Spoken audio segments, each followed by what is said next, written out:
Hello everybody, welcome back. Today as well we have got you another video. In this video I'll show you how you can simply go ahead and add an extra bag on your Qatar Airways flight. But before that, please do make sure to like our video, subscribe our channel, and yes, without any further delay we'll simply start our video.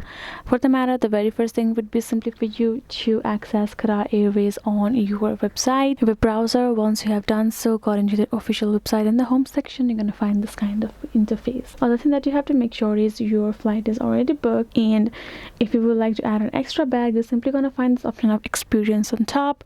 Go ahead, tap on it. Now you will find this option of baggage allowance over here. Go ahead, tap on it, and if you scroll down to the bottom, you have this kind of interface, the baggage allowance. The following information will help determine the number and weight of baggages pieces you can carry during your journey.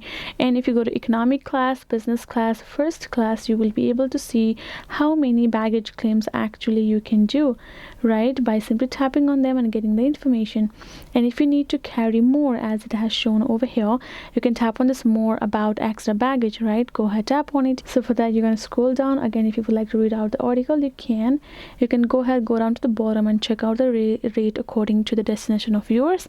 Once you're done, you're going to go on top, tap on this purchase additional baggage. Make sure to check out the information very carefully, because apparently if you ended up paying for your extra baggage and if you're not allowed to actually take it, gonna be loss of money. Now over here, you just gotta wait for a while. You're simply gonna go ahead and enter your booking reference number or your ticket number and your last name. Once I tap on this find booking, you will be able to access your booking. Once you have paid for it, you will be able to carry an extra baggage for you.